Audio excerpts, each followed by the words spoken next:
On today's show, nobody in the East is going to catch the Boston Celtics next season. But will anyone in the NBA catch the Boston Celtics? Talk about all that and more today's Locked On NBA. Let's go. You are Locked On NBA, your daily NBA podcast. Part of the Locked On Podcast Network, your team every day. And welcome. You're Locked On to the NBA. My name is Nick Angstadt, host of the Locked On Mavericks podcast, part of the Locked On Podcast Network, your team every day. Thanks for being part of the show and making Locked On NBA your first listen today, where the best way you can help us grow the show is to listen every day on any podcast platform. Take us with you, like the video on YouTube, and comment anything below. Let us know who you think can catch the Boston Celtics next season. Joining me, as always, on a Thursday, host of Locked On Bulls. What you got for me, Pat the Designer? Zion Williamson, what's going on? A lot more neck than I expected. A lot more neck. I mean, first off, hey yo, hey yo. Not even a minute in. Oh my! Hold on. The only transition I can make away from that is today's episode is brought to you by FanDuel. Now through September 22nd, all FanDuel customers can bet $5 3-week free trial NFL Sunday ticket from YouTube and YouTube TV. Visit FanDuel.com/lockedon to get started. Today's episode, Zion Williamson and porn star. We will talk about Zion Williamson, where we play our segment where we count out the most interesting, fun things in the NBA, including Zion Williamson and Steve Kerr. Oh, not his neck. But first, I want to talk about the Boston Celtics. I don't think anybody in the East is going to catch them next season. I think that the Sixers, the Knicks, the Bucks, the Heat, the Cavs, name a team. I think we can go through them all, and I don't think anybody's going to catch them. But we got to talk about some of the teams in the West that can catch them a little bit later. But why don't we believe in any of the teams in the East to catch the Celtics next year? Because the Celtics are complete. The Celtics have a team that financially is in a good spot. That talent-wise answers all the questions that you're looking for from the Boston Celtics. And I know people are going to say, but down the road, maybe they're going to have financial issues. We're not talking about down the road. We're talking about next season. Next season, who in the East makes sense to match up versus the Boston Celtics game in and game out? Are there unstoppable players that they're going to have to go up against? For sure. Do I think Jrue Holiday can hold Jalen Brunson? I think he has a tougher time on Brunson than he's had on most. But at the same time, I've also watched Jrue Holiday go out there and lock up the best of the best, i.e. the guy who's been in his position in a spot where he used to be, where he also won an NBA championship. And they were like, we don't really need you. And that's Milwaukee. I've seen him play really well against Damian Lillard. I've also seen him play really well against most of the point guards in the East. I think when you talk about defensively, this Boston team is a monster at multiple levels. And on the offensive side, I mean, sure, maybe you just kind of focus in on Jaylen Brown and say, you're not going to beat us on both sides. We're going to stop you offensively. But at the end of the day, I know that people kind of like laugh at this Jayson Tatum being a really good player thing, but I don't know if you know this. Jayson Tatum is a really good player. Is he the best player on that Celtics team? I would have some questions for you, because for me, your best player is probably the guy that plays on both ends, but I don't know the leadership dynamic on that team. It does seem like that may fall on Jrue Holiday's shoulders, but maybe Jayson Tatum is more of the leader on that team. And at a minimum, if your goal is to stop Jaylen Brown from being an offensive juggernaut or Derek White from being an offensive juggernaut, Jayson Tatum is 6'11", can shoot it from anywhere, can get to any spot on the court. Don't let the goddamn Olympics fool you. Or the finals. Well, I think the thing is, though, the focus was on Jayson Tatum, right? In the finals, he's not going to beat us. Someone else is going to beat us. They have a team that someone else can beat you on. And that's to me why I think they're so good and why nobody in the East will catch them. That's the thing, is that they made their team, for lack of a better term, Tatum-proof. Where, okay, if Tatum doesn't show up big and he doesn't take us over the hump and he's not the normal like 1A superstar that wins a title, a Giannis, a Jokic, a LeBron, somebody like that. If he's not that, and maybe he's not, then we have this team that's deep enough with Jaylen Brown, who Jason Kidd said and doubled down this week that he was the best player on that team that won the championship. won the Eastern Conference Finals MVP, won the Finals MVP. You've got Derek White and Drew Holiday, maybe the best defensive backcourt in the NBA, maybe the best defensive backcourt we've ever seen in the NBA. Yep. Insane. You've got depth with Porzingis, who only played 2.5 finals games and they still won. You got Al Horford still. I mean, this team just has so much depth that they are Tatum-proof in that way. And then if Tatum does show up, I mean, it's over. Like, it's Vince Carter over for any other team. The Sixers, though, made a move to get Paul George. They keep Maxey. They have Embiid still. They have, they bring in Caleb Martin and Kelly Oubre still. They have Martin on the bench. KJ Martin. They bring in Yabusele. You got a little depth there. Nothing that the Sixers did moves you at all as far as the Celtics are concerned? Do I think the Sixers can be competitive in the regular season? Yes. Do I think that the Sixers can be competitive in the playoffs? That's my question. That's where my biggest concern comes in. I don't. I think that you've seen a consistent showing of, because you got to think the Sixers aren't going to play the Celtics. I think they'll be a good team. I do. I'm not sitting here telling you that the Sixers can't be a 2 seed. I'm not sitting here telling you they can't be 3. I think they're that good of a team. I'm talking about, can you meet the Boston Celtics in the second round or the third round and beat them? I don't think they'll be healthy enough. I said this already. I rely on history. History has told me what? Paul George is not going to be there in those moments, and Joel Embiid is not going to be healthy enough. Even if Paul George is there, I mean, Paul George was not impressive necessarily against the Dallas Mavericks in last year's playoffs. Derek Jones Jr. shut him down. Like, just shut him down. He was just not a factor in certain moments. And you go, man, Kawhi is out there trying for a couple games. James Harden is doing a lot. Where's Paul George? And just over and over again, it was, where is Paul George? And he just didn't show up. So maybe now that he's the third guy, but he kind of was the third guy with Harden and Kawhi. And that Clippers team last year did do really well in the regular season. They had 2 months where they were maybe the second best team in the NBA. And so now you pair him with Maxey and Embiid in a certain way. But yeah, in a playoff series, it's hard for me to imagine, first of all, Embiid getting to a playoff series like that healthy enough, and then them meeting up. You mentioned the Knicks earlier. The Nova Knicks, Brunson, Bridges, Anunoby, Randall, Mitchell, DiVincenzo off the bench, Hart, McBride. Like, this is a deep team. Does that depth compare at all to the Celtics? You realize we're talking about a bunch of role players, right? The first role player super team. Like Randall, or I'm sorry, I am not speaking on Brunson. Brunson's a star. Outside of that, you got role players. Mikal Bridges, phenomenal, got his opportunity, came out cooking, balled out. He's a role player. We saw that. But he played on a different team because he had a different role. He's a role player on this team. You're not giving him more shots. Josh Hart, he did it already. DiVincenzo, he got role players. Good job. To me, like and here's the thing. Here's the thing, Nick. I watched this team already. It's the 2009 Chicago Bulls. Tom Thibodeau's even the coach again. I watched this team. Can't compare Julius Randle and Joakim Noah. Joakim Noah would be able to stop Julius Randle. That's what I'm saying. He's better.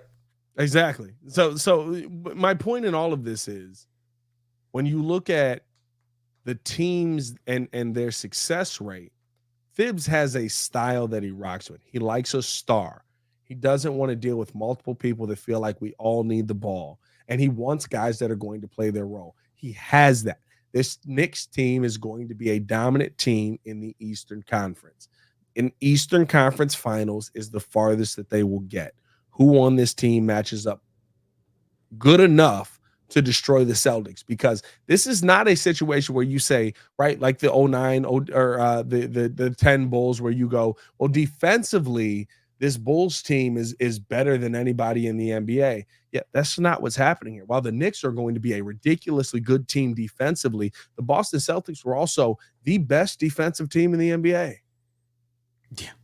The Knicks, the only way to me that they can catch them is if they can still play that bully ball style. Losing Hartenstein kind of hurts them with that, but you still have Randall and Mitchell. You can play that where you just rebound the heck out of everybody, and they can go smaller if Tibbs does decide to do that, with playing hard at the 4, Anunoby or Mikal Bridges at a real small ball 5, Randall at a 5. Like, they can do some of that and not lose a ton of size and lose a ton of length. And I think that's something that can match up with the Celtics that we just haven't really seen a team be able to match them in that way. No, 100%. I agree with you. And I think that, listen, this Knicks team is going to be really good. I don't want Knicks fans all in my mentions. How are you hating on us? But let's be real. Like, I'm speaking to you from experience. I watched the team that Derrick Rose was a star, and you had Luol Deng and Kirk Heinrich and Joakim Noah, and you had Keith Bogans. You had all these guys that were really, really freaking good role players in the NBA. Percentage-wise, Luol Deng guarded LeBron James one of the best players in the NBA. You know what he couldn't do, though? He couldn't stop LeBron James. You know what this Knicks team is not going to be able to do? Stop the Boston Celtics. Let us know in the comment section which Eastern Conference team you think can match the Celtics. We don't think any of them can, but let us know who you think can. Coming up, which team in the West can stop the Celtics? Because there's at least one. We'll tell you who that is coming up. Count it up. Today's episode is brought to you by eBay Motors. eBay Motors has you covered for all the parts you need because they've got that passion, they got that drive, they got that patience. The formula for winning championships that the Boston Celtics used last year is also what keeps your ride or die alive. eBay Motors is everything you need to maintain your vehicle and keep it up to peak performance. Level it up with superchargers, roof racks, exhaust kits, LED headlights, and more. Whether you're into speed, power, or style, eBay Motors has you covered. With over 122 million parts for your number one ride or die, you'll always find exactly what you're looking for. And with that eBay Guaranteed Fit, you know that your part is going to fit your ride every time, guaranteed, or your money back. Because with eBay Motors, you're burning rubber, not cash. With all the parts you need at the prices you want, it's easy to make your car the finals MVP like Jaylen Brown and bring home huge wins. Keep your ride or die alive at ebaymotors.com. Eligible items only. Exclusions apply. eBay Guaranteed Fit only available to U.S. customers. Thanks, everybody, for hanging out with us on Locked On NBA. Being an everydayer, listening every day. We have a daily Locked On show that covers your team. Check the link in the description to find a show that covers your team every day. Make it your second listen today. Locked On Mavs. We're talking about, we'll talk about the schedule. We've talked about Klay Thompson and how he's going to fit. Talked all kinds of stuff with the Dallas Mavericks and their move. What are you guys talking about on Locked On Bulls?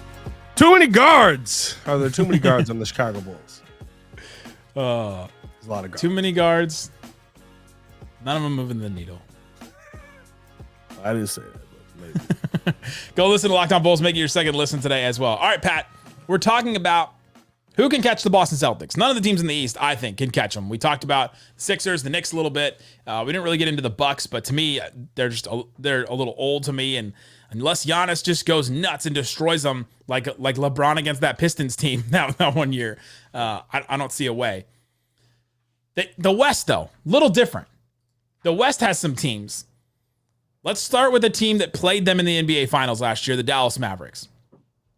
They got beat pretty convincingly in the NBA Finals. The Mavs won one game. They won it by 40, but still, the rest of the games were not necessarily close. Kyrie Irving kind of wet the bed in Boston. The Dallas Mavericks just didn't have enough. But now they add Klay Thompson. Jason Kidd said this week that, we have somebody on our team now that has a skill and has something that nobody else on our team was willing to do last year, and that's take a shot. They had players that were shrinking from the moment because their role players, PJ Washington, Derrick Jones Jr., Josh Green, and others, were not taking shots and were shying away from that moment. Now they have Klay Thompson. I think they're better with Klay Thompson. I don't know how much better, but they have Klay Thompson, Najee Marshall, and Quentin Grimes come in to replace some of that defense. What do you think about the Dallas Mavericks' ability to catch up to the Boston Celtics now? I think Dallas has a shot, but it has absolutely nothing to do with Klay Thompson. Good job. You got Klay Thompson. That's fun. I'm glad that you have that. You know what it has to do? It has to do with Kyrie. Still can't leave me open. Yeah, good job. No team has done that over the last couple of years. Nobody's left you open over the last couple of years. It has to do with Kyrie Irving. Klay Thompson's stoppable. Do I think that he's a better option on the three-point line than PJ Washington? 100%. Klay Thompson's stoppable. Here's your problem in the NBA Finals. Kyrie Irving, 0 for 5, 0 for 3, 4 for 6, 1 for 6, 3 for 9. That's your problem. Is that bad? I mean, that's 27% from 3, just in case you were wondering on the math on that. Touche. That is where the issues arise for the Dallas Mavericks. I don't think you had to add Klay Thompson to change that fortune, because I don't think that Kyrie Irving is going to be that level of player continuously. Disagree just on one point. I think if you specifically look at the Thunder series and the Celtics series, that both teams were able to sell out a little bit to stop Kyrie. Now, Kyrie got in his own way a lot in Boston. You can tell the difference between the games Kyrie played in Boston compared to the games he played in Dallas. It was wild, the difference between how he played in those games. He played much better in Dallas than he did in Boston. So there's something between the ears that was going on with him, hearing all the boos, hearing the, all the stuff about he left us. I mean, even my Uber driver when I was going to and from the finals was complaining about Kyrie Irving and how he abandoned the city and all that. I think what Klay Thompson can bring, though, is taking some pressure off, because that Mavericks team last year was just Luka and Kyrie, and nobody else could dribble, or nobody else was taking any pressure except for the two centers that could get some roll gravity, like some vertical gravity up and down the floor when they were lob threats. I think Klay Thompson at least pulls another defender away a little bit, and maybe that gives Kyrie some more one-on-one with a little bit more space than he had last year, especially against what the Thunder were trying to do against them last year, but I hope against what the Celtics can do. And so I think that may be a little different. But you're right. Kyrie has to be better. My whole calculus going into the finals last year was like, all right, if Luka and Kyrie play to this level that we've seen, then they can beat the Celtics. And then Kyrie didn't play to that level, and they had no shot. And you're just like, okay, well, then there's just no chance here. Another West team, though, For sure. the Oklahoma City Thunder. To me, they should be the number one team in the West next year. They get better by adding your guy Alex Caruso. They add Hartenstein, who we just talked about with the Knicks. And this team got better. Internally, they should get better with Chet and Jaylen Williams. And maybe SGA gets better. I mean, all that. Can they match up and catch the Boston Celtics? I think that's the team to keep an eye on, if I'm being 100% honest, because defensively, I think their intensity grows. They already were a solid defensive team in the West already with a guy like Lucius Dort on the team. You add Alex Caruso to that, you already know what that's going to bring, right? Like, Did you say Lucius? I did. Lucius. I was like, my brain for a second was like, is there a joke I don't understand? Sorry, I made him blacker than he is. But no. Guy's Canadian. I mean, so's Wiggins. He's black as well. Like, so's the SGA. There's a lot of black guys out there. But shout out Lucius Dort. Lucius Dort. But no, to me, that is a great name. To me, though, when you look defensively, adding Alex Caruso to this team, what that's going to do. Now, I don't think that it's going to be a long-term window because of how Alex Caruso throws his body around.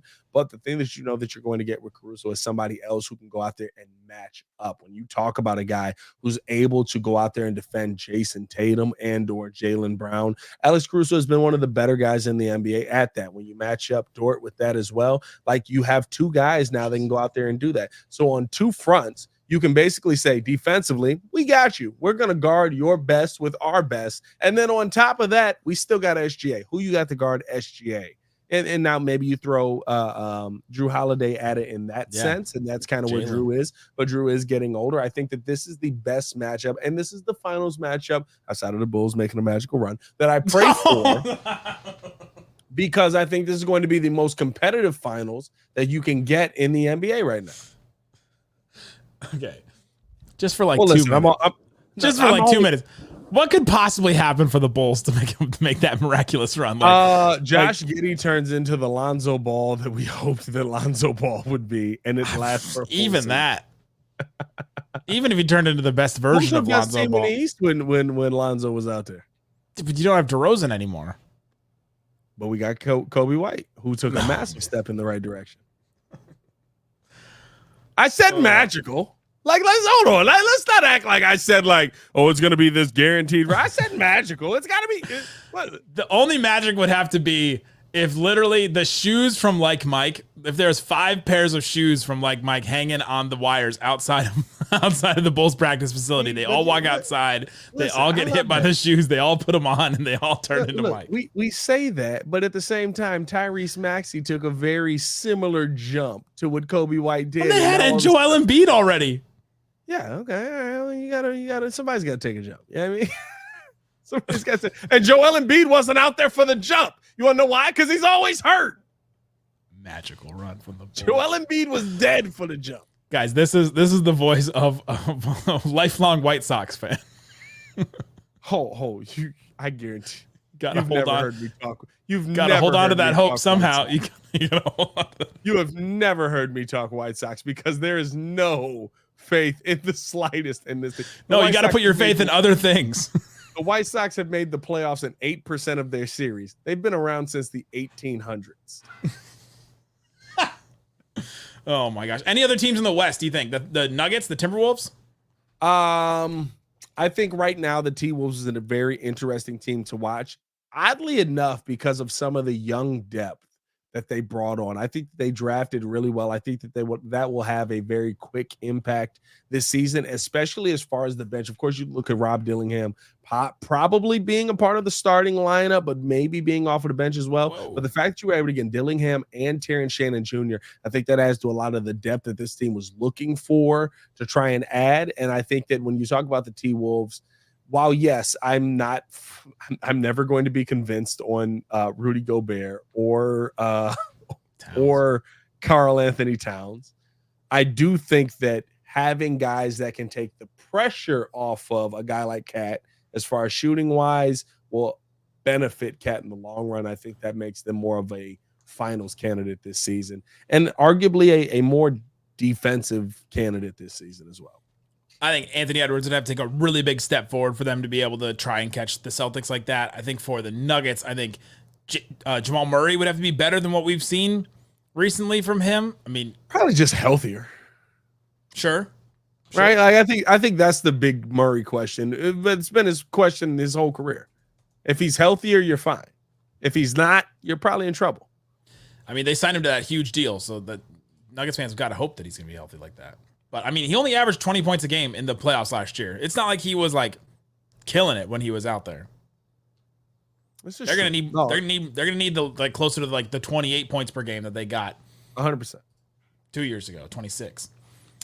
Okay, coming up, it's the segment we like to go to every single week, where we count out the most interesting, fun things in the NBA, including Zion Williamson. But there's less of him now. Talk about that and more coming up. Count it up. Today's episode is brought to you by FanDuel. FanDuel Sportsbook has all kinds of props and odds and things that you can use to get in on the action. And you've heard us talk a lot about FanDuel. It's America's #1 sportsbook. We have something a little different for you. Now through September 22nd, all FanDuel customers can bet $5, 1, 2, 3, 4, 5. Get 3 weeks, 1, 2, 3. Free trial of NFL Sunday Ticket from YouTube and YouTube TV. Have you heard how expensive NFL Sunday Ticket is going to be, Pat? I mean, this is a deal that FanDuel is putting on, my guy. Did you hear that ESPN presented a $70 so you can get all of your team's games, and you just pay $70, and the NFL turned them down, and so now you have to pay an insane amount for NFL Sunday Ticket. So this deal from FanDuel is very good. All you have to do is then with a YouTube TV base plan, you'll be able to watch every regular season Sunday afternoon out of market game. All you need is a Google account, current form of payment, and you can cancel anytime. Just join FanDuel.com/lockedon to download America's #1 sportsbook. Again, go check it out and get 3 free weeks of NFL Sunday Ticket from YouTube and YouTube TV at FanDuel.com/lockedon. Zion Williamson and porn star. Take that for that. Count it up. Count it up. Count it up. Count it up. Count it up. This week, a photo of Zion Williamson went around, and it's a positive one this it's a positive one this time. He's reportedly said that he's currently 281 pounds. Down from what is the question? Less than what he weighed at Duke when he was 285, and he said he intends to be 272 when the NBA regular season begins. Let me ask the question. Count it up. How much less of Zion can still be a good thing? I mean, listen, I think we live in an NBA where 250 is a heavy player. Yeah. If Zion is, by the way, and I don't know if you guys have seen the picture of Zion, if he is 280, shout out to Zion for looking this good at 280. Sure. It's going to be a dad. He's going to be an absolute monster for the people on the YouTube side. This is the latest picture we got of him. Here's my thing about photos. As the host of Locked On Mavericks, every season we deal with look at Luka. Look at how cut Luka is. Look at how skinny Luka. We're back to rookie year Luka. A photo, the angle matters so much when it comes to a photo in the offseason. Wait until you give me some kind of video evidence on the court next to somebody for comparison. I mean, a photo like this, you put this Zion Williamson photo up here. I mean, this angle, there's two kids standing in front of me. He's taking a picture with these 2 kids at his basketball camp. The photo to me, and the way that his shirt is like laying on it. I mean, it can cover up a lot. You know what angles don't help? Width.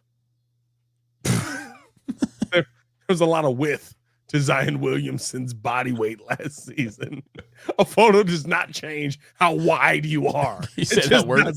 Say that word again. Width. Width. Cool width.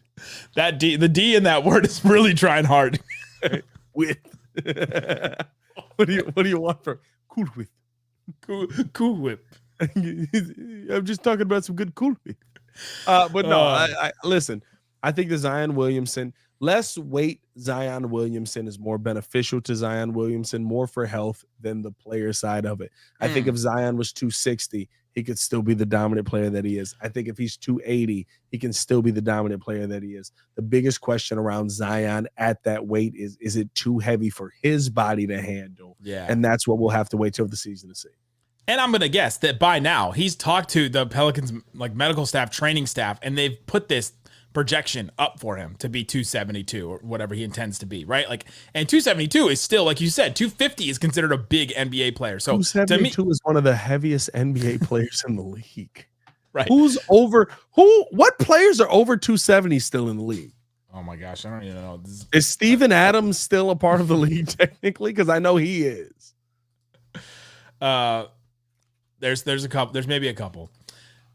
Mark Stein reported this week that Steve Kerr is not expected to continue as USA men's head basketball coach. USA Basketball is expected to choose between either Miami's Eric Spoelstra or LA's Clippers Tyronn Lue as a replacement. Count it up. Is there a case to be made for Tyronn Lue over Eric Spoelstra at all? I don't think there is. Is there a case to be made for Tyronn Lue over Eric Spoelstra? I mean, can I make a case? Yes. Would I choose Ty Lue over Eric Spoelstra? I probably wouldn't, because I've seen Eric Spoelstra beat your best players with his not best players. So I would rather go with Spo, but Tyronn Lue I also think is a heck of a coach. And so I would not besmirch his name in this as well, because he's been somebody who's been able to coach himself to at least the 4-1 range in the Western Conference, while basically every year going, do I have my best player? No. I bet. I guess this is my thing now. What's his hair look like right now? I think they're in a similar conversation almost, if I would. But Spo, of course, has won championships with LeBron and with the best player in the league. And so is Ty Lue. Ty Lue has also won NBA championships with LeBron. That's the one case is that Ty Lue has coached, a LeBron James, a Kyrie Irving. He made that duo work. He's coached some of the best players. He's dealt with the injuries and the players having to miss time and all that. But I guess so is Eric Spoelstra. I don't know that there's a case for Ty Lue over Eric Spoelstra though. So we'll see what happens with Team USA basketball. Just an update here. Just an update before you do the last one. Players over 270. Okay, here we go. Wendell Carter Jr. That seems not right at all. JaVale McGee. Is he still in the league? Yes, but it also doesn't seem like he's 270. But Kenneth Lofton Jr. I'm with. Chicago Bulls. Shout out to my guy. Andre Drummond. Yep. Huge shoulders. Joel Embiid. Yeah. Brook Lopez. Brolo's big. 282. Yeah, that tracks. Zion Williamson came in listed last year at 284. Nikola Jokic, Yusuf Nurkic, and Boban Marjanovic is still the heaviest player in the NBA at 290 pounds. I don't have my Boban drop anymore. Yeah, that tracks with Boban, which Boban doesn't even look that big, but he's just just a huge dude. None of them look that big, but I guess like the height makes it. Like I'm not gonna. Brook doesn't look 280. He's just a big dude. 7'1". You know why he's 280? Because he's always like his brother is just like always tagging along behind him. Here's the biggest difference. He pushes on the scale behind him. Like you step 100%. On the all the guys I named outside of Zion and Kenneth Lofton Jr. JaVale McGee, 7 foot. Andre Drummond, 6'11". Joel Embiid, 7 foot. Brook Lopez, 7'1". Nikola Jokic, 6'11". Nurkic, 7 foot. Boban 7'4". Zion Williamson listed at 6'6". Yeah, and Wendell Carter Jr. is what, 6'9"? Wendell Carter Jr., they're giving him 6'10". I'm not buying it. I watched it up close. I watched a rim block his dunk. Calling some cap on that. Last one here.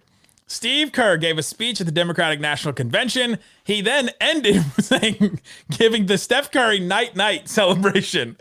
My question is, wrong. Wrong one. My question is, what other celebrations could be used in a political campaign context? For example, is there a way to use the too small? I think Barack figured it out. I think it was Is there a way to do the ice in my veins? Ice in my veins is a for good climate change. Yeah, climate change is a good ice in my veins. We're trying to get some ice back on the planet. I rock with that. How about, speaking of rock the baby for for parental leave? I think if you're going to kiss a baby, you might as well. There you go. Rock Yeah, the a baby. politician kissing a baby. Yeah. Here we go for a debate. Either side, you could do the Dame time. Going too long. Going you too hit long. You hit your time exactly on a debate topic. The Jordan Shrug, being the Chicago guy. Is there a way to use the Jordan Shrug in a political? Ooh, Jordan Shrug is when you know that you've already got the person beat, and you're just like, yeah, I mean, like to me, that's Barack 2000 and what was the re-election? Is that 12? 2000 or Yeah, no, right, I'm sorry, 2008. It was 8 and then it was 12. It was 8 and 12, right? When you know you got him beat, you just like because Barack gave us the brush that dirt off your shoulders. Yeah, I mean, you just brush that. Yeah, you just go a little Jordan Shrug. Like I can see that being pulled off politically. This one's gonna be tough. With some older candidates, the LeBron silencer, where he does the thing where he pushes down on the ground and the knees go up. That's a tough one.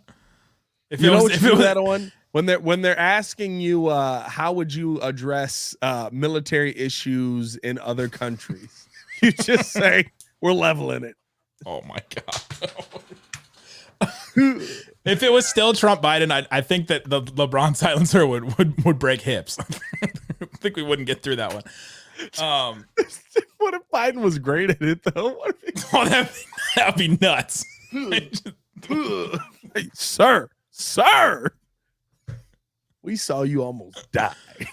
Oh my gosh. There you go. Let us know in the comment section. Who do you think can catch the Boston Celtics? Is it anyone in the East? Can anyone in the West catch the Boston Celtics? Let us know what you think about it. And then go check out Locked On Mavs and Locked On Bulls. Make that your second listen. Tomorrow, I'll be back with Wes Goldberg and your boy Hayes from Locked On Bulls. Locked On Bulls 2 days in a row. Go check it out.